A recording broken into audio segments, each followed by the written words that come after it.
দীর্ঘ 17 বছরে মানে কর্পোরেশনগুলোর যে অবস্থা করা হয়েছে সেটা দেখেন। যেমন আমারটা আমি বলি, উত্তরেটা মিল্টন সাহেব বলবে। আমাদের রাজস্ব বাজেটের যে অবস্থা, অর্থাৎ এটা বলা চলে যে আগামী যদি রাজস্ব বাজেটের উপর ভর করে আমরা বেতন দিতে যাই তাহলে বেতন দিতে পারবো না, বেতনের টাকা নাই। তারা এমনভাবে সব শূন্য করে দিয়ে গেছে।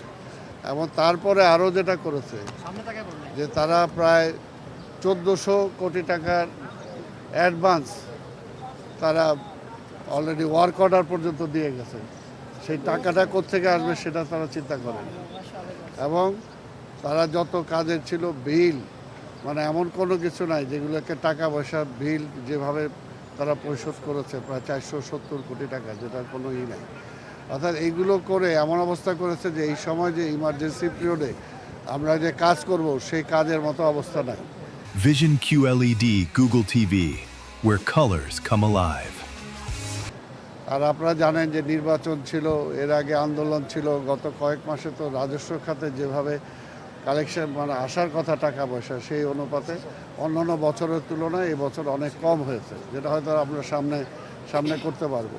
কিন্তু এই মুহূর্তে এই অবস্থার মধ্যে আমরা যেটা, তারপরে মাননীয় প্রধানমন্ত্রী বলেছেন আমরা ওনার কাছে আমরা থোক বরাদ্দ চেয়েছি যাতে সিটি কর্পোরেশন চালানোর জন্য আমাদের সুবিধা হয় সেটার জন্য। এবং ওনাকে বলেছি যে আমাদের কনসার্ন যে মিনিস্ট্রি, লোকাল মিনিস্ট্রি, সেই মিনিস্ট্রিকেও যাতে উনি বলেন যাতে আমাদের বিভিন্ন পর্যায়ে বিভিন্ন প্রকল্পে বিভিন্ন কাজে যাতে আমাদেরকে সহযোগিতা করা হয়।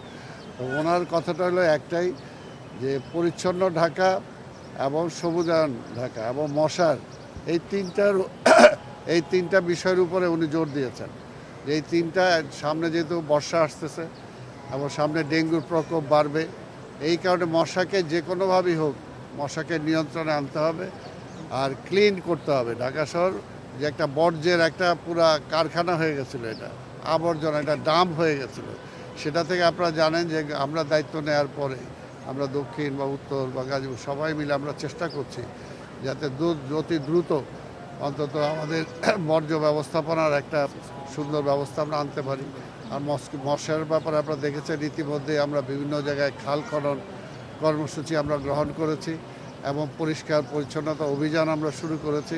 এবং আমি ঢাকা শহর দক্ষিণে 1 মাসের জন্য একটা ক্র্যাশ প্রোগ্রাম আমরা দিয়েছি, যেটা মশক নিধন এবং পরিষ্কার পরিচ্ছন্নতা, কারণ দুইটাই রিলেটেড, এই দুইটা আমরা দিয়েছি।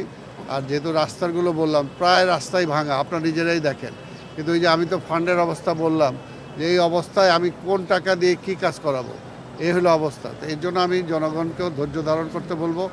এবং যে সমস্ত টেন্ডার ওয়ার্ক অর্ডার তারা দিয়েছে আমি বলেছি যেগুলো আমাদের ইমার্জেন্সি দরকার, ইমিডিয়েট দরকার, সেগুলো আমি দেখে তারপরে সেগুলোর ব্যবস্থা নেব। এর আগে ঢালাওভাবে তারা যে সমস্ত ওয়ার্ক অর্ডার দিয়েছে সেটার ভিত্তিতে কাজ করলে সিটি কর্পোরেশন কলাপস করবে, সেটার মধ্যে কোনোভাবে সেটা করা যাবে না। আপনি যে প্রশ্নটি করেছেন খালের অবৈধ উচ্ছেদ, আমরা এই 7 দিনের আমরা সিটি কর্পোরেশনের দায়িত্ব নিয়েছি। গতকালকেই আমার ঢাকা উত্তর সিটি কর্পোরেশনে উল্লেখযোগ্য 29টি খাল আছে।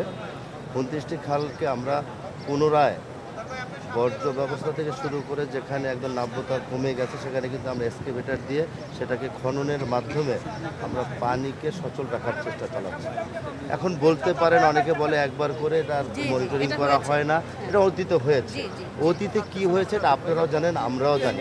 ভবিষ্যতে আমরা কি করব সেটা আমরা বলতে পারবো। এই যে খাল খননের যে কর্মসূচিটা, সেটা আমাদের পার্টির ম্যানিফেস্টোতে আছে এবং এই খাল খনন না করলে সামনে যে ডেঙ্গুর যে আবির্ভাব ঘটবে সেটা আমাদেরকে বিপদগ্রস্ত হতে হবে। তাই আমরা পুনরায় এটাকে আগামভাবে আমরা এটা করার চেষ্টা করছি।